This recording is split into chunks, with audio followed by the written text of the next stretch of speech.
All right, in this next section, this is one of my favorite sections. I'm actually going to talk to you guys a little bit about me. You get to hear some of my story today. Who is married? Anybody married in here? Married? Yeah, right, great. Anybody that's not married in a relationship? Right? All right, good. So I'm going to share a joke with you that I heard about a week ago. So just, it's a little rough. Bear with me. The comedian came on stage and he's talking and he goes, you guys know who Hitler is, right? Hitler? Hitler literally fought the whole world for 6 years. For 6 years, he fought the entire world and held them off.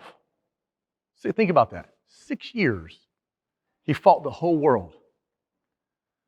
One night, in his bunker, he marries Ava Braun. And the next morning, he shoots himself. Marriage is tough. Right? Relationships are tough. They're not easy. They're not supposed to be easy. Anything in life worth having is not easy, right? I have a phrase, a thing that I like to say is, when you set your goals out there and the things you want in life only has one job.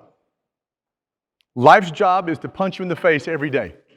Literally, life's job is to punch you in the face every day to see if you're worthy of the goals, dreams, and aspirations that you have for yourself. When life gets tired of punching you in the face, it'll say, okay, I'll let you pass through this gate, but I'll get you on the next one. And I know that because we've had a lot of downs. But as crazy as on every down, we come back with a much stronger peak. I am fortunate that I've had a lot of life experience. I was sharing earlier with some people, I was carjacked at 19. I was in a relationship during my college years where there was domestic violence, but it wasn't going this way, it was going this way for 3 years. You haven't lived until you have a girl throw a microwave at you, right? I had a practice marriage before Pam, which taught me what I needed to do different, right? And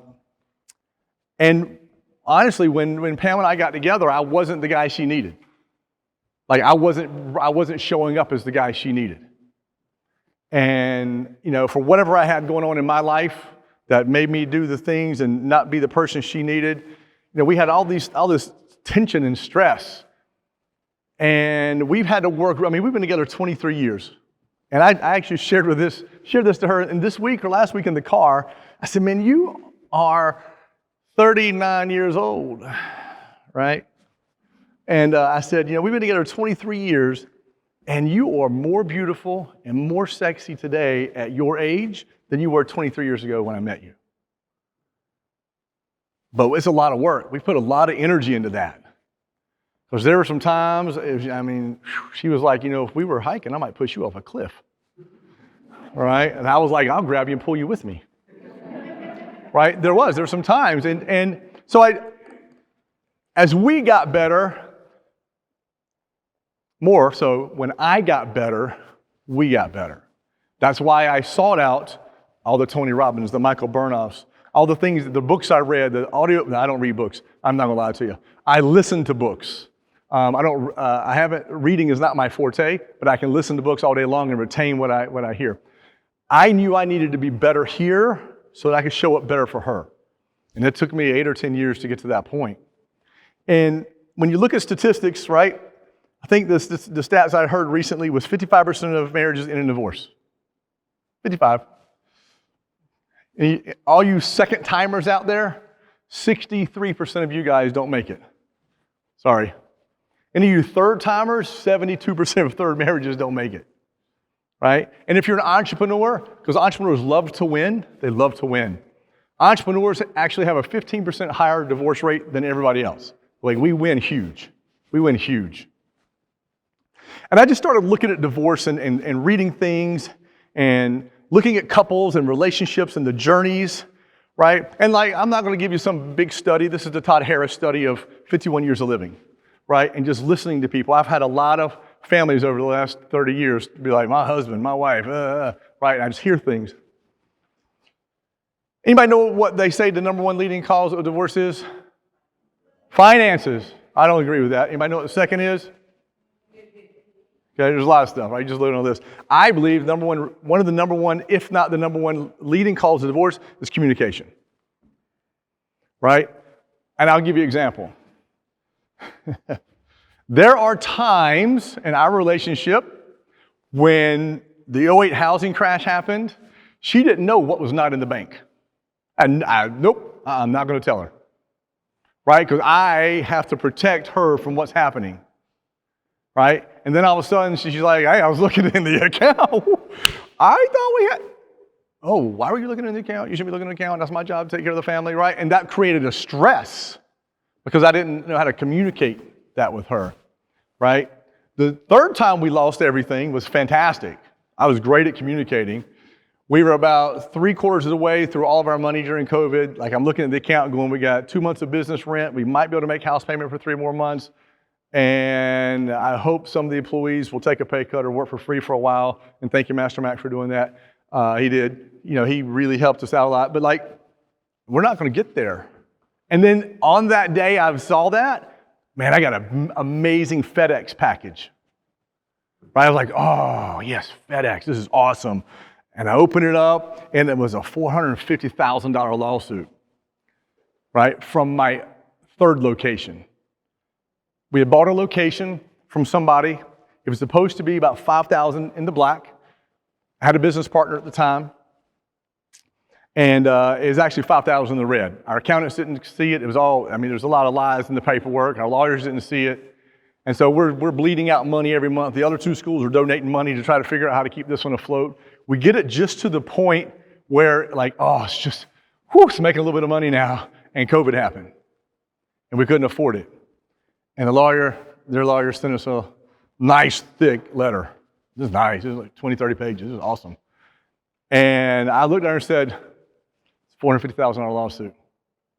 She's like, it's COVID. I'm like, they got bills to pay. They got bills like we got bills.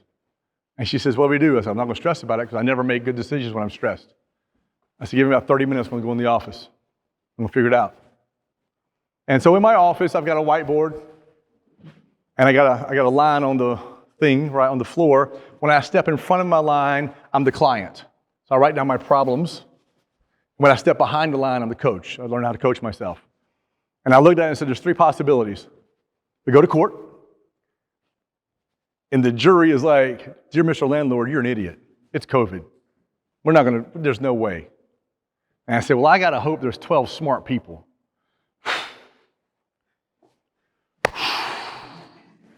I watch a lot of Law and Order. There's not a lot of smart people in these, I don't want to say that. I'm like, I see a lot of this stuff. And I'm like, I don't want to put my hands on that. And then I went to the other extreme and said, okay, I'll just make this a mortgage. What's 450 divided by 360?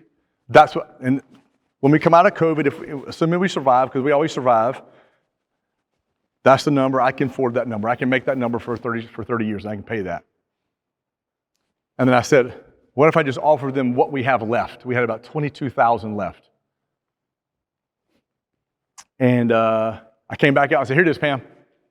Right before, I would have hid that, and I'd have stressed about it, and I'd have been like, she's like, why are you not sleeping tonight? I just can't sleep. I wouldn't have said anything, right? You're tossing and turning a lot, right? You're in your office a lot. You're sweating more than normal, and when I sweat, you know it, right? I don't have hair to cover that up. It just drips off of me, right? And it was us being able to communicate and work through these things, right? Fortunately, they were like, cut us a check, because I knew they needed money, and we gave them 20 grand, and they wrote it off, and we had 2 grand to survive on. I won't tell you the rest of that story. But we came out on the other side. And our schools now are flourishing more than they've ever flourished in the history of our companies, right? Because instead of us going, oh my gosh, woe is me, it's COVID, we dove in and we talked about how do we make the business better? How do we make our relationship better? How do we make our family better? How do we do everything better? I mean, we went to the farm in West Virginia. It was like 19,000 of us, like our whole family, like 6 of us in a small 900 square foot space, and we're working on stuff every day, right? It's all communication. So I need to give you some story. Like, a lot of people think, my students come to Master Harris, like, Master Harris, that Coach Todd guy, he lives in a utopia. It's unicorns and rainbows for him. Things just work out for him. It's not. That's a small percentage of my story. right? We got a lot of stuff going on, just like everybody else does. But I believe in my heart, it always works out for me. Everything works out the way I need it to work out. I just know it. I don't know how, I just know it. And what's made our relationship so great? There's a couple of these things. I had to tell you my story because I need you to know, like, you see this bliss right here, this happiness and this joy, and she's great. Coach Kelly, she's got a picture of, I was sitting back there and Pam's behind me like this with her hand. Like, it wasn't posed. She was just like, that was not us 15 years ago. It would have been like, right? She was trying to stab me in my sleep. We've had those troubles, right? And so, first I want to start with this. Think about your significant other. Have they ever frustrated you? Don't lie. You don't have to raise your hand. We know they have, right? Even in short relationships, Dylan, she's frustrated you. I know that, right? Right? I know she's frustrated me, right? She just works for me. I'm not dating her, right? So it happens, right? It happens all the time. That stuff happens, right? But what I want you to do right now, no matter what state your relationship is, happy newlyweds, right? It's a week now. Yeah, 1 week.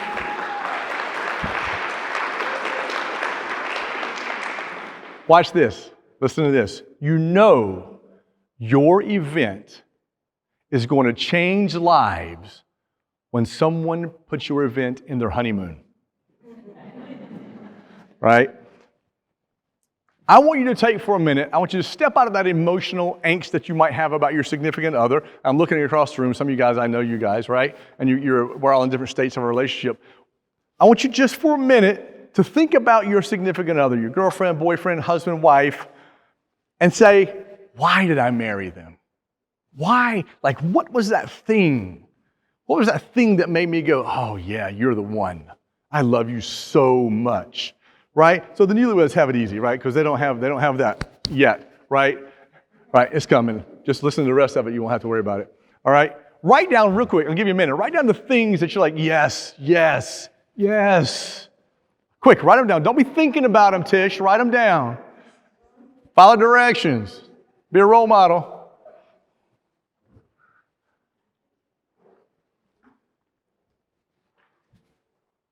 Now, I'm not going to give you all day because I know you got 200 of them. But write down quick, 20 more seconds.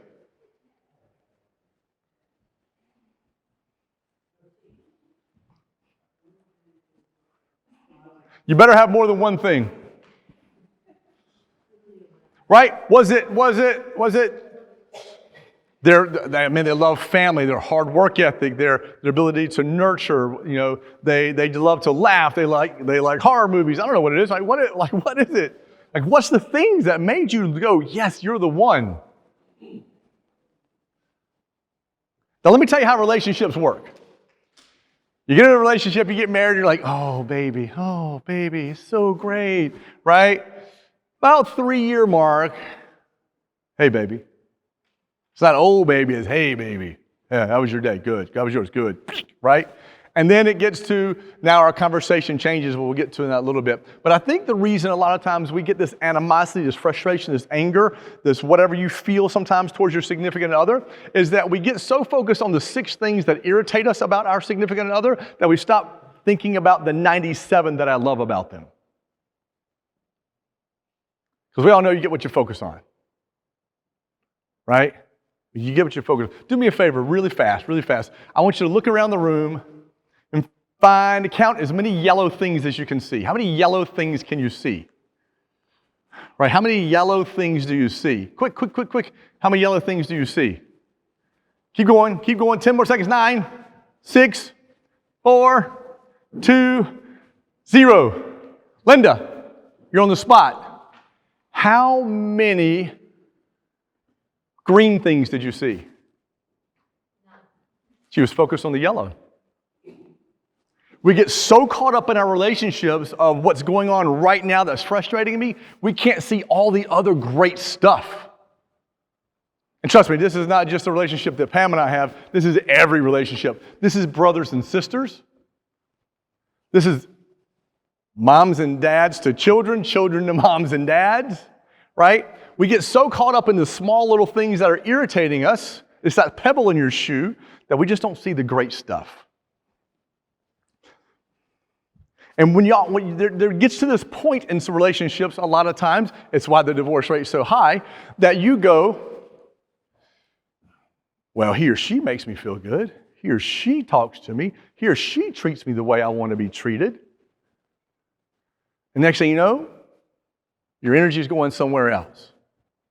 And here's a phrase I heard, and I've modified it a little bit over the years.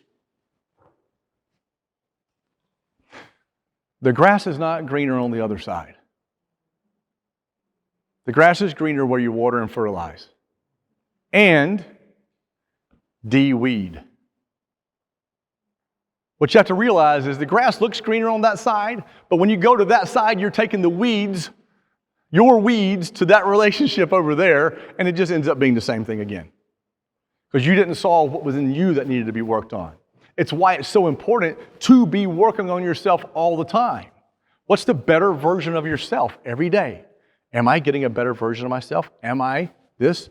Am I that? Right? Are you growing you? If you're not growing you, Tony Robbins says if you're not growing, you're dying. Right? That's the truth. You're just sitting stagnant, right? I think about this water, right? You think about water, and then this creek's flowing, but there's always this little jut over here that the water sits still, and it gets this little skim of water. It's like stuff on top of it, becomes stagnant. Stagnant water becomes a cesspool. And eventually, if you stop growing, you become a cesspool. And then you become a cesspool in that relationship because all you can focus on is the negative in that relationship. So I got 6 quick things. The first one was, the grass is not greener on the other side. It's where you water and fertilize as long as you're de-weeding, right? As long as you're de-weeding. Number 2, I think what makes our relationship so great is she's got goals in life, I've got goals in life, and we have goals together. Man, couples start out, they have these goals, and then they start having parallel goals, and they then have individual goals. I know a lot of Pam's goals. I know, like, we talk all the time. We'll get to that in a minute. We talk all the time. This is what I want to do. Like, she loves dancing. I don't love dancing at all. I can dance on every other beat but the right one. Right? But I know I go dancing with her sometimes, right? Because she enjoys that. I want to support her in her dreams of dancing and become a better dancer and going to competitions. I want to ask her, is there somebody you want to do a lesson with? She comes to me, she's like, you know, the lesson, it's like $120 to do a private lesson with this guy. I'm like, so do it. It's $120. Just do it. If you want to do it, because I want her, right? And then I've got goals, right? I got huge goals. We've made a lot of investments this year in coaching. And Pam was like, you know how much we've invested in coaching? I absolutely do. It's a lot. But I know I'll triple that in the next 24 months. Quadruple it. Easy. I was sweating it. Because I need the coaching. I need the experience. She goes, hey, look, I just want to know if you do the number. I support you in what you want to do. And then we have things that we are working on together as goals. When you don't have things as a couple that you're trying to achieve together, then you're not moving forward, you're moving in 2 different roads. You can have independent goals to each other. I certainly don't want to be a West Coast swing champion, right? She's won some trophies, right? I'll video you. I'll go and support and clap, right? You know what she doesn't want to do? She does not want to be up here talking to people. She's got I have given her so much life experience that she could talk about it. She don't want to be up here. She supports these things for me. Number 3, my favorite one. Actually, they're all 6 my favorite, but this is my favorite one this time. ABD. I got ABD. You got to always be dating your significant other. You need to wake up every day thinking, man, somebody could take this one from me. Whew. Right? If you woke up thinking, man, and somebody could take, now if you're sitting here thinking, I hope so, okay, that's a different conversation, right? But when you wake up and you look at your significant other, your wife, your girlfriend, your boyfriend, husband, and you go, wow, man, I am blessed to have you. I need to make sure you are mine. You think about them differently. You do things for them differently. You send different text messages. You write that card. You get that flower. I mean, it only took Pam 19 years to realize that. I love flowers. She didn't. She thought I was joking. So for 19 years, I never got flowers for anything. And then one day she was like, bought your flowers. And I was like, oh my God, thank you. She's like, are you for real? I'm like, it only took you 19 years. Right? What are you doing? Right? I just did a video.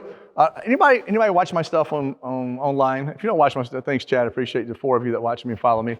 Good. If you're not following me, you got to follow me. I do put out some really good content. I like to think so, and those 4 comment all the time. I did one the other day, and it was about 12 seconds long. I said, what did you do for your wife today? What did you do for your husband today? What did you do to support them and show them that they're special for you today? And when you're always in a relationship where you're always trying to date your significant other as opposed to live in the house with your significant other, that's just a roommate. And I've had a lot of bad roommates. I don't need another one. Right? Always be dating. All right. Pam, this is your chance. Come on up.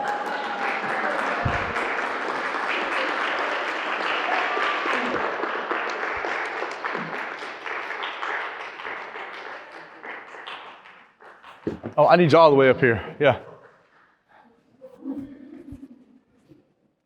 Let me show you what I was not really good at. Come on. All the way. All right. So when we first started dating, married, and it was tough. It's tough, right? It's tough marrying into my family. I'm not going to lie. I am my mom's favorite. And there's nobody good enough for me. Like she will tell you, right? So when I met Pam, my mom was like, 3 children. She just wants you for your money. And little did my mom know that I was broke. I had 0 money.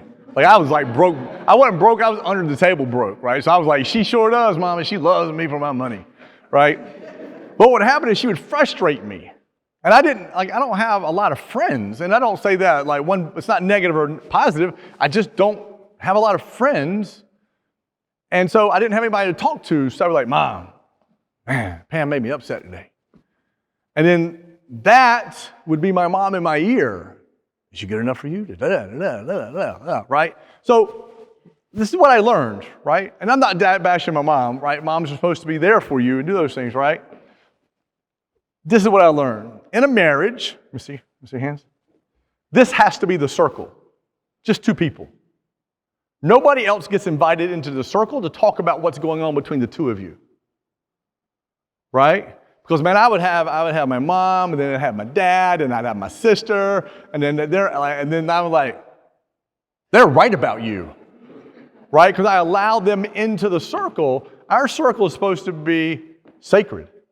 This is our circle. We work through things together. I don't need a third-party person who's on my side helping me through this situation. And that was a hard piece for me, right? We worked a lot in this relationship. I mean, she grew up in a Latin family. Like, Latin families are like, hey, mwah, mwah, right? I grew up in a family, I never saw my parents hold hands. I never saw my mom or dad give a kiss to each other. So she's like, aren't you going to hold my hand in public? Why? Like, literally, like, we had to grow a lot. No, wait. It wasn't why. It was why. Why? Why? His accent has toned down a lot. I was telling Chad that earlier. Yeah. So you got to always be dating, but you got to keep this circle sacred. You got to keep this circle sacred. Right? This is between the 2 of you. Right? Next, this is my favorite part. This is where I believe if you work hard here in a relationship, everything's right. Everything's right. We're going to give you an example. I'm going to give you a couple examples. And this is me. These are all me. She's going to talk to me. I don't know what she's going to. We have not planned this. I told her back I need you to come up and talk about me. So, give me some feedback about me. You know, babe, The other day you were asking me to do something, and like you just said, I need you to do this, this, this, and this, and this. And you I know we talked about it last week. Like, you're not paying attention when I'm talking. But you didn't even ask me what I was doing. But it's for the business. We're trying to get the bit. I know Like, that. this is the conversation, right? I am Master Harris at home. I was Master Harris right at home. I told you, do it, right? Let's get another version. I'm so perfect, it's really hard. I get it, sorry. You know, hon, I just sometimes think like when we're talking, you're not really listening. I'm listening. You haven't said anything yet. You just, I'm not listening. I'm listening. You just told me I'm not listening. But I told you the other day that what you did made me feel, I don't know, some kind of way, and I just, you know, I don't see like you're... Nothing has any meaning except the meaning you give it. I'm sorry that you felt that way. Right? Now I'm throwing Tony Robbins at her. Nothing has a meaning except the meaning. I'm sorry you interpreted it that way.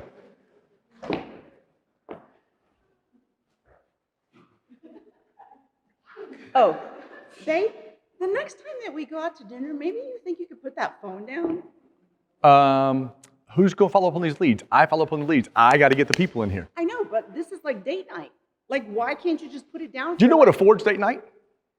These leads. These leads afford date night. Right? So, like, you've got this communication where it's anger, it's frustration, it's my favorite. What do I do best? My family does this best. What's the word? How we communicate. Through, I've done good. She can't remember. I am sarcasm king. But you were so much better. Right? I communicate through sarcasm, right? Sarcasm just makes her feel bad. Right? When you go through all these different models of communication, eventually, every time you don't communicate correctly and it's hurting, right? You just lay a brick on the ground. Then you're laying another brick. Then you're laying another brick. And then you're laying another brick. And now you got a half wall. I can still see you. We can touch each other, and then it's a big wall.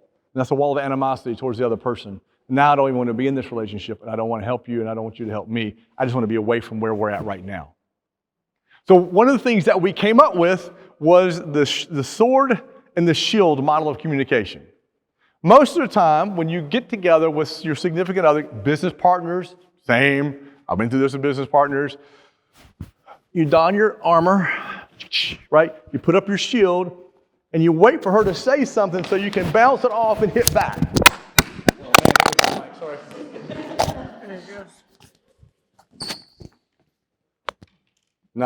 These are not designed for battle. Okay, I can't pick it up. All right, I got it.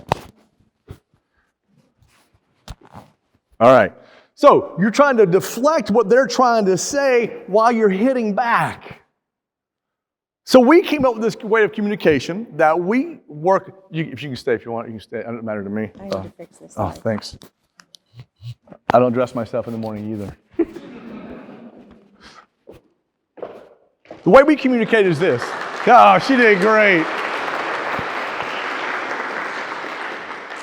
We pick a location and we go to it. And we say, hey, at this coffee shop, we're going to discuss our family today and what we're doing. Like we have regular date days. I mean, it's like clockwork. Like Coach has 3 days a month where they like have a whole, like that's their days. We have coffee days and then we have date days. And our coffee days is typically some type of communication around family, around our goals, our relationship, our business. And when it's about us or the kids, she'll say, this is what I think. And she'll lay out all that stuff you just heard. And my only thing I can do is take my pen, listen to what she says, and take notes. I don't get to make a facial expression. Very hard for me. Very hard. I don't get to rebuttal her. I just get to write down what she's saying and take a few notes so that I can digest it and take the emotion out of the conversation. And then I get to say what I want to say, which has nothing to do about rebuttaling what she said. It's just what I'm feeling about where we're at or what we want to do. Right? Sometimes it's just like she wants to talk about vacation next, and I have to digest that. And then I talk about what I want to do on vacation. Like, it's everything. It's not just complaining points or things we don't like about each other, or things we got to do better with each other. Like, it's not just that. It's everything we communicate about. Once we then write it all down, digest it, then I get to ask questions around what she said so that I can clarify in my head, right? Because we all know men hear different than women, right? We do. And then she gets to ask questions about what I said. And then I get to give my solution that I think will solve or help or get us to where we want to go. And then she gets to look at me and go, that's not what I said at all, and that's not the solution I'm thinking about. Cool. But it helps us start to comprehend each other. And then she tells me the same thing. So you said this about me, I don't check my emails and this and that. What if I put a routine together where every day at this time I check my emails? I think it's great. And we just talk through that. And then we set realistic time frames. Hey, let's check back in 3 weeks to see how we feel like the other one is growing in this. We just take the communication we take the emotion out of the communication. Because when you keep the emotion in there, all you want to do is keep your shield up and tell them what they're doing wrong because you feel like they're tearing you down. Right? And what I've realized is she's not tearing me down. When she tells me those things, she's showing me how to make her feel loved and appreciated better. So that's why I feel like a lot of times the communication piece is what really leads to divorce, right? Well, I don't think this, I don't think that, I don't think this. Everything you tell me that's wrong with a marriage, I can lead it back to communication. You didn't talk about that. You didn't discuss this. You didn't this. You didn't that, right? Boom, boom, boom. All about did you talk about it? And sometimes we're at a stalemate. That's okay. We're at a stalemate with no emotion. We're just at a stalemate with no emotion. Number 6, it's one of my favorite ones, because there's 6 of my favorites right here. If you haven't heard this talk, I think it was me and Pam. Hope might have been on it. Go to our YouTube channel. And we did a whole conversation called Run Your Family Like a Business. Who heard that one? Anybody hear that one? It was good. Pretty good, wasn't it? That was in my amateur days, right? You've got to run your family like a business. You got to have date nights on the calendar. Let's ask Pam. In the past 5 years, Pam, how many times have I given you a certificate that said, you can pick a cruise anywhere you want, I'm going to take you? Many times. 4 times. I think I've given her that coupon, right? And how many of those coupons have you cashed in? None. You know why? We never put a date on the calendar. I'm the kind of guy that she says, I want to go in March. Where? Whatever the saints are, right? Those islands, right? I want to go to those islands. Great. Which week? Great. I'll go get it. But we never put those cruises on the calendar, right? How many of you guys, besides our newlyweds, when's the last time you've had a real date night? Right, think about it. A date night means I'm not talking about the kids. I'm not talking about my job. I'm not talking about our finances. A date night is a night where you're supposed to come together and grow the couple. Keep that. What's the word I'm looking for? Emotional connection, right? Keeping that emotional connection, right? Has anybody ever gone on a date with their husband or wife, and at the end of the night, you felt like that was not a date at all? Yeah, okay? Because you're not supposed to talk about the kids on date night. You're supposed to do a couple things on a date night. And if you were always be dating, you would understand that. That's why we have our Friday coffee shops. That solves everything else. So that when we have a date night, it's a date night. Unless I'm trying to follow leads, right? Because that affords the date night, right? So these are the 6 things that I feel like if you just do communication. But if you do these other things, remember it's not better on the other side. It's not. You got to work on you, right? Goals, you got goals, she's got goals.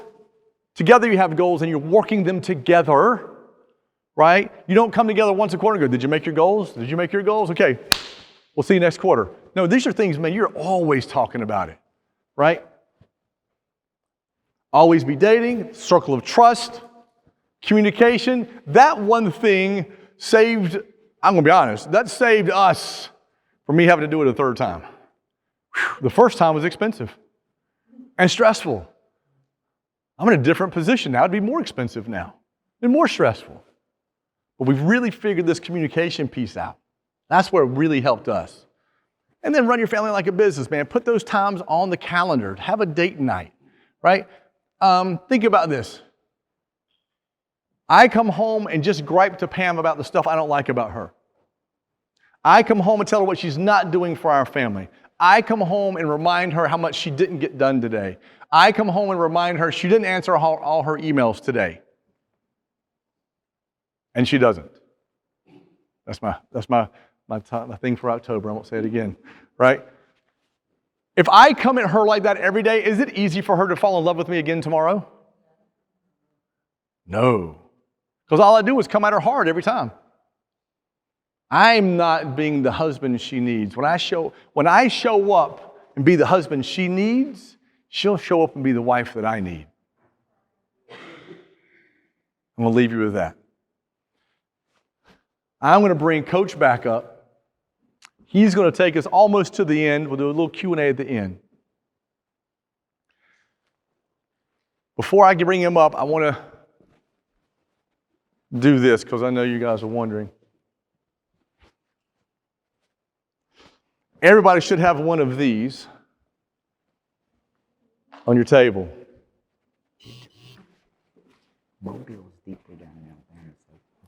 What I want you to do is put it in your wallet, put it in your purse, put it in a shadow box, put it somewhere in your life. I don't care. I want you to wake up every day and say, the power of the corn seed's inside the corn seed. When I plant the corn seed, it produces what I need. You need to wake up every day and be that corn seed for your relationship, for your business, for your kids. I'm a much better dad now than I was when I first met Pam. I hear it all the time. Oh man, you're way different now. You're a way better parent for Maggie than you were for us. I'm not going to deny it. I am. But I knew I didn't know anything then, and I needed to know more and be better. Be that corn seed. Plant yourself today and really achieve what you're capable of in your relationships, in your marriage, in your friendships. I can't tell you how many friendships I've lost because I wasn't, in my earlier days, the friend they needed. I was demanding what I needed from them.